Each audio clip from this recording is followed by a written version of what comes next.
চার ধরনের পুরুষেরা কখনো জান্নাত পাবে না, তাদের জন্য জাহান্নাম ওয়াজিব হয়ে থাকবে। এক নম্বরে, যেই সমস্ত পুরুষেরা স্ত্রীদের হক আদায় করে না, স্ত্রীর উপরে জুলুম করে। ওই স্ত্রী যদি তাকে ক্ষমা না করে, আল্লাহ পাক বলেন আমি আল্লাহ তাকে ক্ষমা করি না, কিয়ামতের মাঠে আমি আল্লাহ পাক তাকে জান্নাত দিব না, তাকে ঠেকিয়ে রাখবো। ওই স্ত্রী ক্ষমা করবে না যতক্ষণ তাকে জান্নাতে ঢুকানো হবে না ততক্ষণ। বুকে হাত দিয়ে বলেন তো দেখি, কয়জন স্বামী বলতে পারবেন যে আমার স্ত্রী আমাকে ক্ষমা করবে, আমি তার উপরে জুলুম করি নাই, আমি জালিম নয়, আমি তার উপরে তার হকগুলো সঠিকভাবে আমি আদায় করি। আজকে 22টা বছর, 18টা বছর, 20টা বছর একটা মেয়ে বাবার সংসারে থাকে, যে বাবা এতটা প্রিয়তার ছিল, প্রত্যেকটা বাবার কাছে এক একটা মেয়ে মানে হলো রাজকন্যা। মেয়ে হোক কালো, কিন্তু একটা বাবার কাছে মেয়ে হলো রাজকন্যা। কথা বলেন ঠিক কিনা? এই রাজকন্যার মতো মেয়েকে লালিত পালিত করে 18টা বছর লালন পালন করে একটা পরের ছেলের হাতে তুলে দিয়েছে। মেয়েটাও মা বাবাকে পর করে অন্য একটা ছেলেকে আপন করে জীবনের একমাত্র সম্বল মনে করে তার বাসায় চলে এসেছে। এমনও মেয়ে আছে বাবার সংসারে থাকতে ভালো করে রান্না করতে জানতো না, নিজের হাতে খাইতো না, মা খাওয়াই দিত।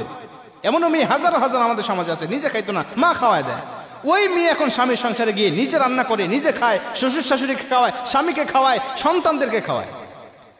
এতটা কষ্ট করে রান্না করে যদি ওই রান্নার মধ্যে যদি একটু তরকারি যদি স্বাদ কম বেশ হয়, একটু ঝোল বেশি হয়েছে, লবণ কম হয়েছে, ওই গরম তরকারি মুখের উপরে ছুঁড়ে মারতেও আমরা অনেক পুরুষ দ্বিধাবোধ করি না। কথা বলেন ঠিক কি না?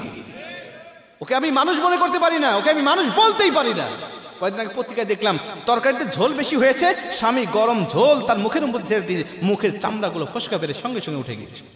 একটা মেয়ের শ্বশুর খারাপ হলে, শাশুড়ি খারাপ হলে কোনো আপত্তি নাই, অন্তত রাত্রিবেলায় স্বামীর বুকের উপরে মাথা দিয়ে একটু আরামের ঘুম, প্রশান্তির ঘুম দিতে পারে। কিন্তু স্বামী যদি খারাপ হয়, ওই মেয়ের মতো দুঃখী মহিলা আসমানের নিচে জমিনের উপরে আর কেউ হতে পারে না। কথা বলেন ঠিক কিনা? মুসলমান ভাইরা আমার, এর জন্য এই মহিলা, এই স্ত্রী যদি আপনাকে ক্ষমা না করে, কিয়ামতের মাঠেও আল্লাহ আপনাকে ক্ষমা করবে না, আল্লাহ আপনাকে জাহান্নামে দিয়ে দিবে।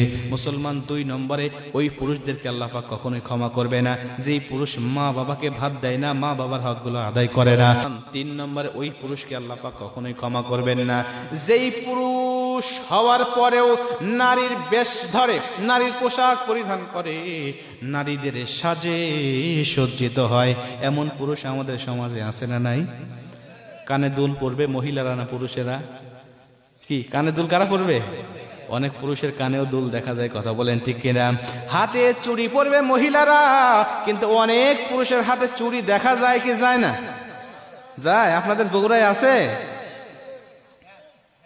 ব্যাস পরে, মানে চুড়ি পরে না, ব্যাস পরে।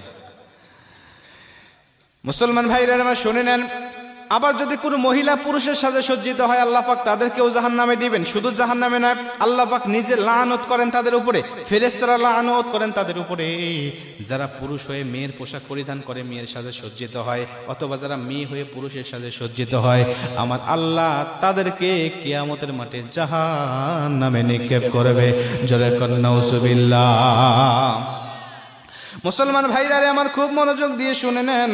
4 নম্বরে, ওই সমস্ত পুরুষদেরকে আল্লাহ পাক কিয়ামতের মাঠে জাহান্নামের মধ্যে ঢুকাবেন, তাদের জন্য কোনো ক্ষমা হবে না।